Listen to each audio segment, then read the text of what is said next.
أنا أبوها مولاد كلب مسكين.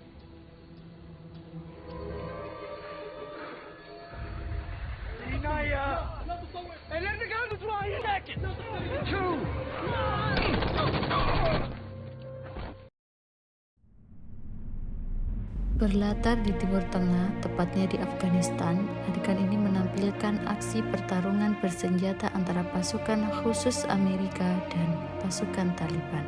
Sebagian besar pasukan militer Amerika tewas dalam pertempuran yang tidak terduga ini karena mereka mendapatkan serangan mendadak dari lawan. Akibatnya, sang kolonel yang bernama Tom terkena tembakan pada kakinya.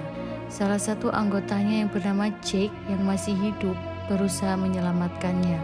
Beruntung bagi mereka, bantuan dari helikopter segera tiba menjemput dan menyelamatkan mereka.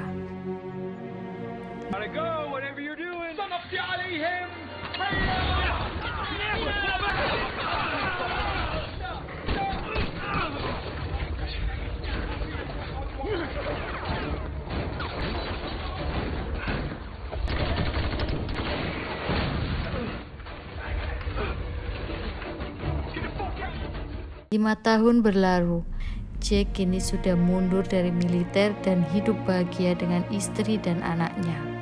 Kadangkala ia masih teringat trauma akibat pertempuran yang dulu pernah ia alami selama berada di militer.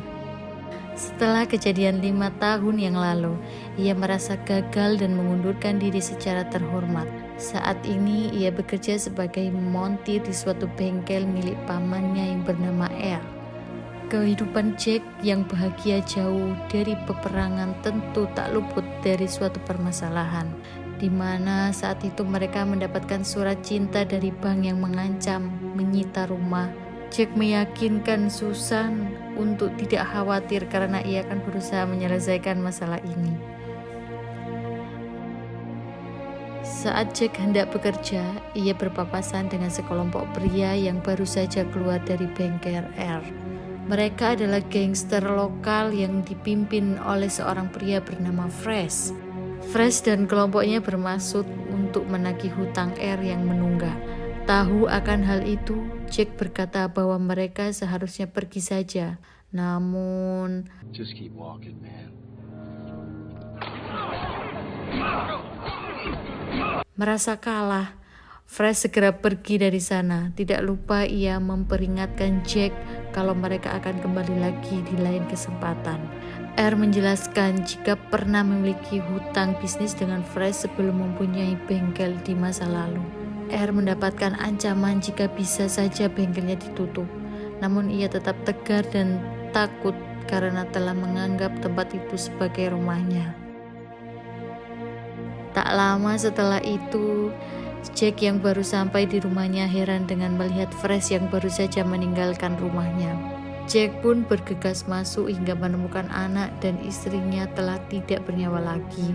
Hati Jack hancur menyadari kenyataan yang menimpa. Bahkan ketika polisi menginterogasinya mengenai informasi pelaku, ia tidak menjawab satu kata pun, melainkan ia bergegas pergi dengan niat balas dendam. Sedih, terpukul, sakit hati menyelimutinya sembari menyetir menyusuri kota semalaman, hingga Jack menemukan mobil Fresh terparkir di sebuah klub malam.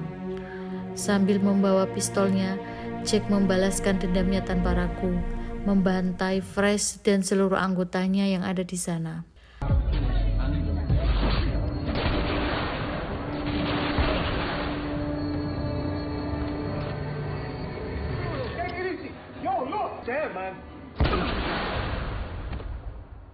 Akibat perbuatannya itu, Jack terpaksa harus dipenjara.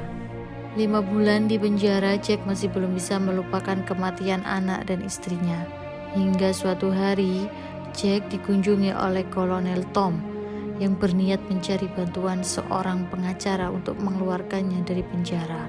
Sebagai balas budi karena Jack pernah menyelamatkannya di medan perang, meskipun Tom bersikeras, Jack menolak bantuan itu karena saat itu ia menganggap penjara adalah rumah barunya karena sudah tidak memiliki siapa-siapa di luar sana.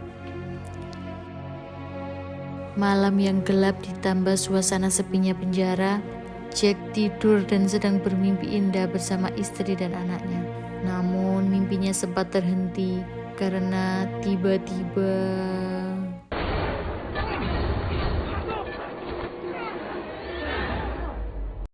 Jack diculik dengan paksa oleh sekelompok orang mencurigakan yang mengaku bahwa mereka adalah Section 8. Section 8 adalah organisasi agensi intelijen yang bergerak untuk kepentingan politik dan bisnis.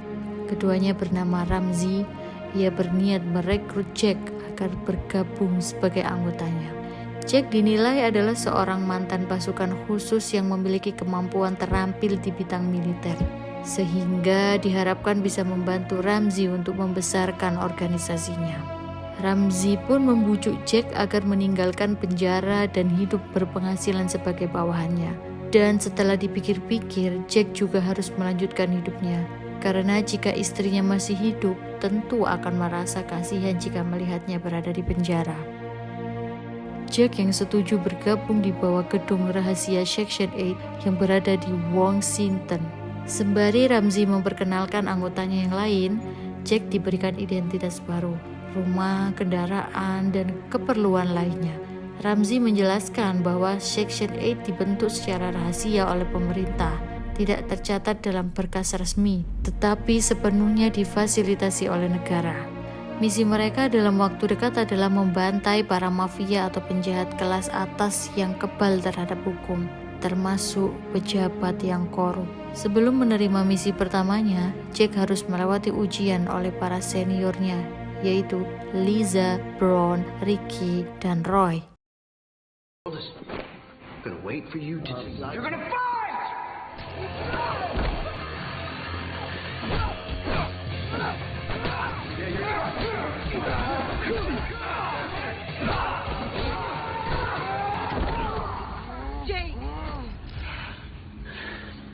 Brown menganggap Jack masih memiliki keraguan untuk membunuh dan bisa jadi masalah jika dibawa ke dalam misi sesungguhnya.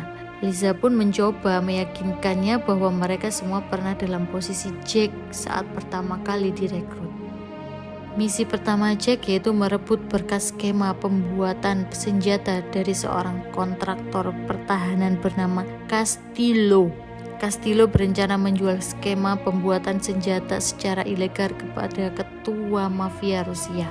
Pertemuan mereka akan diadakan di Meksiko, sehingga mereka bergegas ke sana. Lisa menambahkan jika tidak boleh ada saksi dalam misi mereka, yang artinya mereka semua yang ada di sana harus dihabisi tanpa sisa. Jack sempat heran karena sebelumnya tidak terdapat perintah untuk melakukan pembunuhan. Singkat cerita, pertemuan sudah diadakan. Sembari transaksi kedua belah pihak berlangsung, Jack mengendap-endap melakukan penyelinapan dari belakang. Castillo. Claro. Look around, my friend. You know what I think about Leonid Julio. Give me what I came here for. Settle. Everybody calm down. Calm down. Mendengar suara tembakan, kedua belah pihak yang bertemu merasa ada ancaman kepada mereka, sehingga situasi mereka memanas. Kedua kelompok saling mengacukan senjata. Jack memanfaatkan situasi itu dan berhasil menyelesaikan misinya.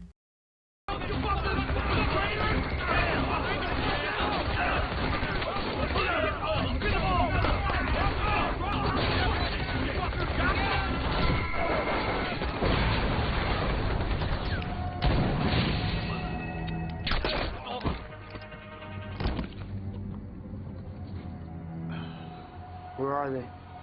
Oh, man.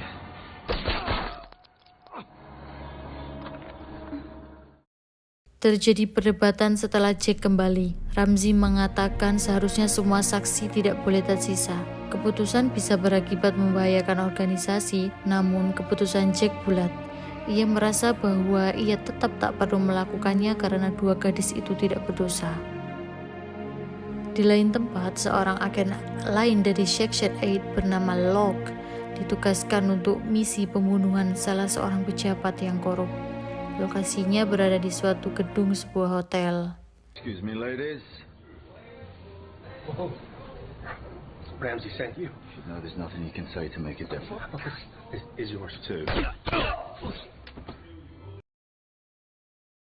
Jack baru sampai di rumah barunya yang dijanjikan oleh Ramzi. Di sana terpajang fotonya bersama satuan khusus saat bertugas di Afghanistan, mengingatkannya pada Kolonel Tom, satu-satunya yang selamat bersama Jack. Kolonel Tom sudah dianggap sebagai figur idola baginya. Selain menjadi mentornya, Kolonel Tom juga beberapa kali menyelamatkan nyawa Jack. Ramzi kembali menugaskan mereka untuk mengambil berkas seorang senator yang diduga terlibat dalam tindakan korupsi dan kejahatan lainnya. Kali ini misi tidak semudah yang pertama, karena akan melibatkan beberapa rakyat sipil yang berada di acara kampanye senator itu. Senator harus dibunuh dan aksi pencurian bekas tidak boleh ada satu orang pun yang mengetahuinya. Thank you very much. Thank you. This election will not... Hold your panties, Ajax. I'm on the move. Take back America.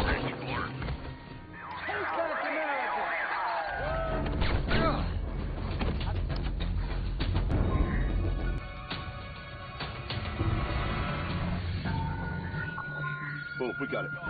On my way to you. Get you out of here now. Come with me. This way, sir. Go. Get him in there. Come on.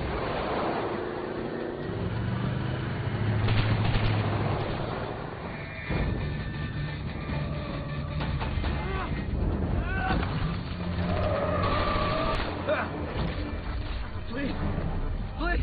Dalam situasi terpojok, senator memohon agar tidak dibunuh. Ia bilang jika memiliki anak dan istri, seketika membuat Jack ragu untuk menarik pelatuknya karena ia teringat dengan keluarganya. Ia memikirkan bagaimana nasib jika seorang kepala keluarga tidak ada lagi. Namun, We don't hesitate. misi telah usai. Jack terlihat menyesali apa yang ia telah perbuat. Membunuh seseorang tanpa ampun dirasa sangat berat karena tidak sesuai dengan kehidupannya yang baru. Dari renungannya dalam kesendirian, tiba-tiba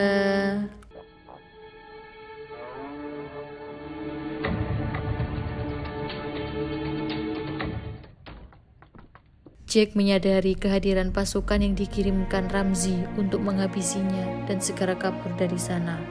Ia mengunjungi rumah Kolonel Tom dan menjelaskan bahwa kini ia menjadi buronan Section 8. Kemungkinan alasannya karena Jack sering tidak mematuhi aturan yang berkali-kali ditegaskan, yaitu melenyapkan semua saksi. Pada misi pertama, Jack meninggalkan 2 saksi hidup, dan pada misi kedua ia ragu membunuh target utama. Namun kini ia dianggap sudah tidak berguna dan harus dilenyapkan. Tom menjelaskan bahwa Section 8 bukanlah organisasi yang dinaungi pemerintah. Sebaliknya mereka adalah musuh yang sudah lama diincar oleh FBI dan CIA. Mendengar itu, Jack harus siap berhadapan dengan Section 8 dan membutuhkan bantuan Kolonel Tom di belakangnya. Ramzi yang khawatir Jack akan membocorkan rahasia organisasi karena masih hidup dan berkeliaran di luar sana, kemudian menugaskan Locke untuk mengatasinya. Locke adalah salah satu agen yang terkenal bengis dan tanpa ampun. Juga ia tidak pernah gagal dalam misinya. Give me a name.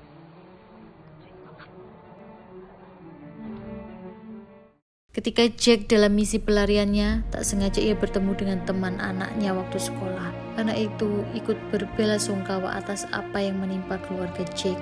Hingga pembicaraan sampai ke kronologi pembunuhan dulu. Ternyata anak itu sempat memergoki Fresh yang bertemu dengan komplotan orang sebelum kejadian. Ia mengatakan jika Fresh bertemu dengan komplotan orang berjas hitam misterius, muncul dugaan dari Jack jika kematian istri dan anaknya ada kaitannya dengan Section 8. Namun sebelum ia memastikannya, tiba-tiba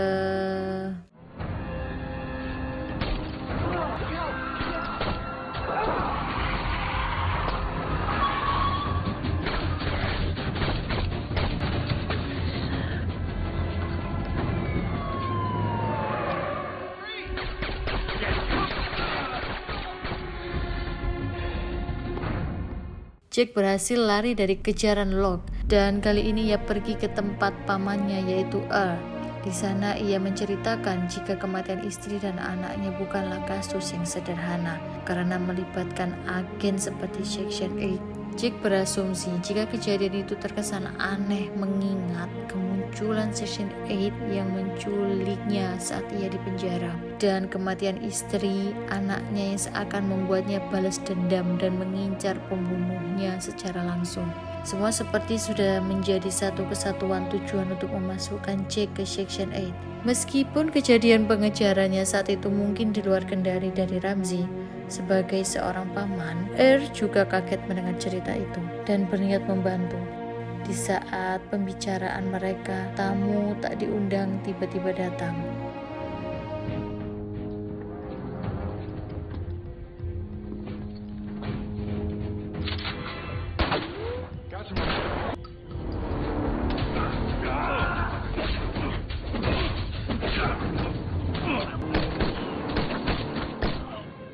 Jake berhasil menikam Ajak dan menumbangkannya. Setelahnya, ketika peluru mereka berdua habis, Brown menantang Jake agar berduel 1 lawan 1 dengan tangan kosong. Ever since I met you, I've had this. Come on.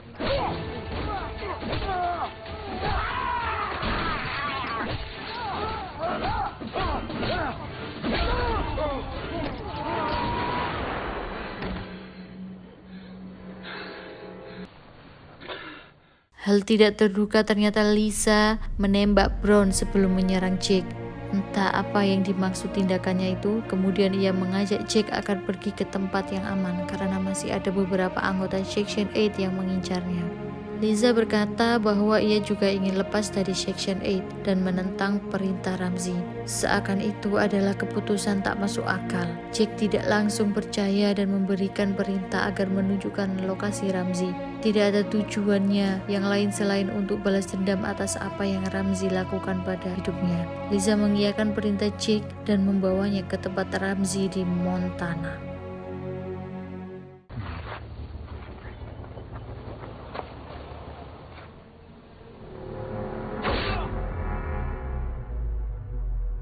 Ya, benar. Lisa ternyata telah memperdaya Jake. Kembali lagi, Jake tertangkap dan berhadapan dengan Ramzi di depannya. Jake bertanya mengapa Ramzi tidak langsung membunuhnya, karena pasti mudah baginya di situasi saat ini. Namun sebelum itu ada yang Ramzi ingin tunjukkan.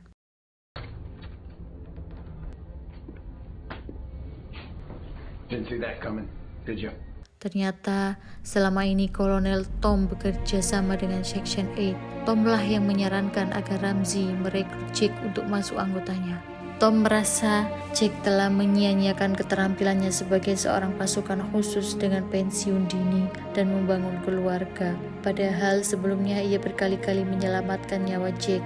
Ramzi juga mengaku bahwa ia membayar Fresh untuk menghabisi anak istrinya agar menumbuhkan kebencian dalam diri Jake dan menghilangkan keraguan dalam membunuh. Namun ternyata tindakan itu berbanding terbalik dengan keadaan saat ini yang masih ingat kenangan keluarganya dan memiliki hati yang baik.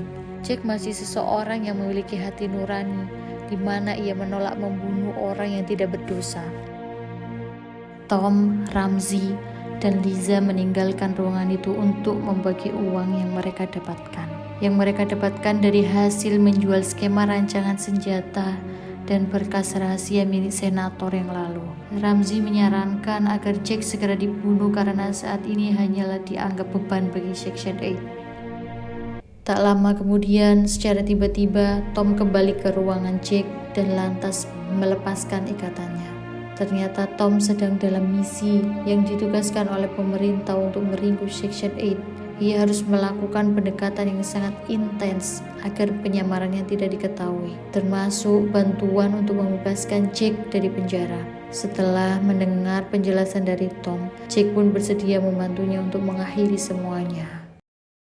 You gotta be kidding me. What the hell is going on?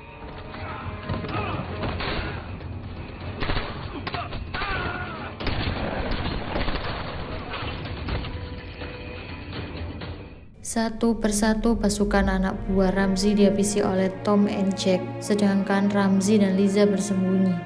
Ramzi menyuruh Jack untuk mengambil uang dalam koper yang berada di atas meja. Ramzi melakukan negosiasi agar Jack tidak mengacaukan apa yang telah ia bangun. Namun tawaran itu tidak sedikit pun membuat Jack tergiur karena misi utamanya sekarang adalah membunuh Ramzi, orang yang telah dengan tega membunuh anak dan istri tercintanya. I'm there for a second, huh? Think about it. They killed your family, Jake. Go.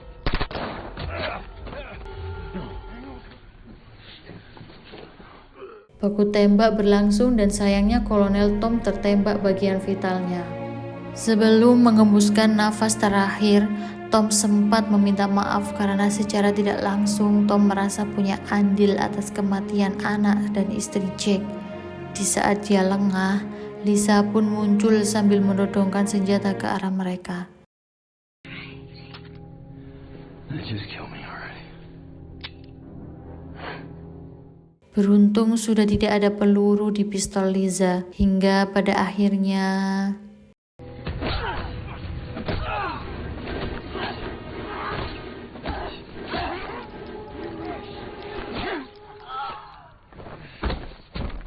sementara Ramzi berhasil kabur dengan uang 3 juta dolarnya dan Jack pun langsung mengejarnya.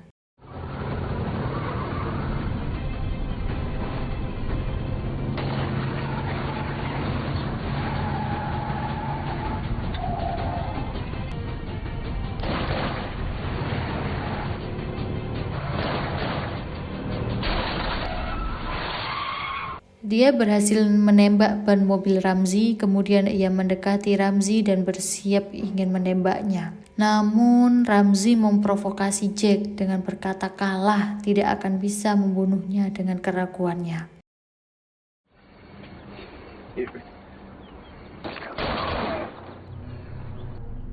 Tanpa berpikir, Jack berhasil menghadapi keraguan dalam dirinya untuk seorang yang telah merenggut nyawa anak dan istrinya.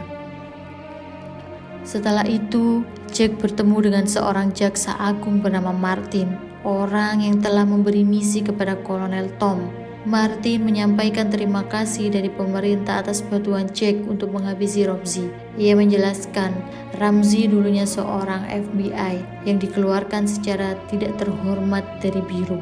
Karena sakit hati dan merasa ia lebih dari itu, Ramzi merekrut para mantan militer untuk bergabung dalam Section 8, organisasi ilegal yang dibentuk untuk memeras para pejabat korup hingga menjual informasi kotor milik pemerintah.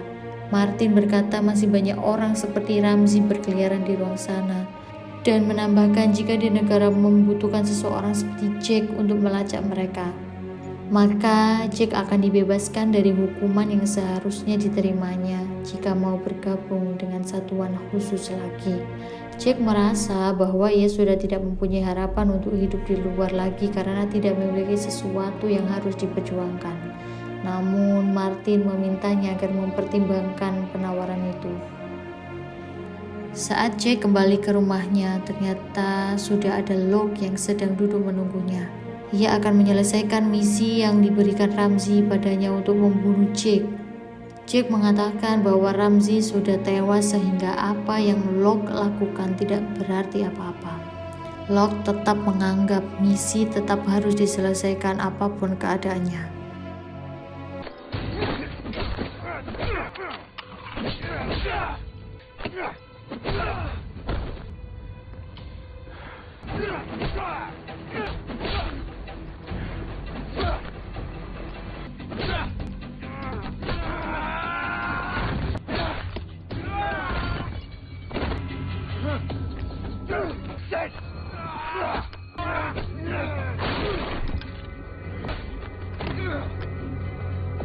Jack babak belur dihajar habis-habisan dan dalam kondisi yang terpojok. Beruntungnya Jack bisa meraih pistol miliknya yang terjatuh di bawah kursi dan pada akhirnya